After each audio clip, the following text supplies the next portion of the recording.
बिस्मिल्लाहिर्रहमानिर्रहीम अस्सलाम वालेकुम फ़हमी सिद्दीकी इन्वेस्टोमेनिया से केसी 100 इंडेक्स के रिव्यू और डिस्कशन के साथ हाजिर खिदमत। जैसा कि लास्ट 2-3 डेज़ से हम ये बात डिस्कस कर रहे थे कि इंडेक्स में ये जो मूव बन रहा है ये लिमिटेड अपसाइड का मूव है और इसके लिए जो लिमिटेड लेवल करते हुए नज़र आ रहे थे वो इंडेक्स में 42,210 का था और अल्हम्दुलिल्लाह उसी लेवल से हमने प्रॉफिट टेकिंग ट्रिगर होते हुए देखी थी और उसके बाद उस लेवल ने अपना काम किया और जो इम्पोर्टेंट वीकली सपोर्ट थी जिसको हम पहले दिन से इम्पोर्टेंट ही कहते चले आ रहे हैं 39,740 से 39,700 या 630 का लेवल वो स्टिल उसी तरह इंटैक्ट है और इंडेक्स ने बहुत ही थिन रेंज में ट्रेड किया है। और मज़े की बात यह कि इंडेक्स ने थिन रेंज में ट्रेड किया लेकिन ग्रेजुअली हमने वॉल्यूम बढ़ते हुए देखे हैं एटलीस्ट किसी ना किसी हद तक। ठीक है, ये बेंचमार्क के करीब नहीं है but that volume is still increasing, जिसकी वजह से इस बात को देखना चाहिए कि सम हाउ किसी ना किसी हद तक change of hand on dips हो रहा है और वो change of hand on dips जब तक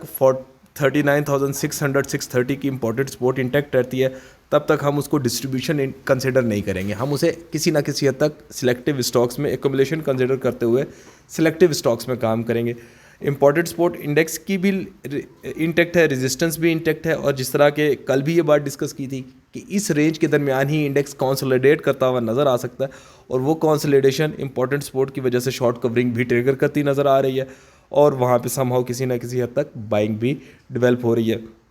आने वाले दिन के लिए अगर हम चीज़ों को लेकर चलें तो इंडेक्स ने क्योंकि वंस अगेन 40,030 की जो सपोर्ट है उसको रिस्पेक्ट नहीं किया, उसको टारगेट तो किया इन द सेंस कि रिस्पेक्ट किया, टारगेट किया जो कि आज के दिन के लिए रेजिस्टेंस था, लेकिन उसके ऊपर सस्टेन नहीं कर सका और जब वो सस्टेन नहीं कर सका तो वहाँ पे हमने रिजेक्शन देखी और उस रिजेक्शन की वजह से 39,740 39,630 की जो इम्पोर्टेंट सपोर्ट है वो अपना काम करते हुए नज़र आ सकती है। वो सपोर्ट नहीं टूटनी चाहिए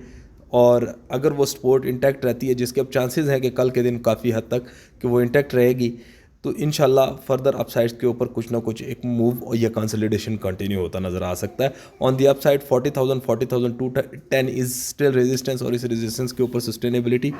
आएगी तो फर्दर कोई बेहतर मूव बन सकता है। अदरवाइज़ मार्केट 39,740 600 से लेकर 40,300 एंड 350 के दरमियान ही फंसी हुई नज़र आएगी और इंडिविजुअल स्टॉक्स अपना काम करते हुए नज़र आएंगे। अपनी दुआ में याद रखें। अस्सलाम वालेकुम वरहमतुल्लाह।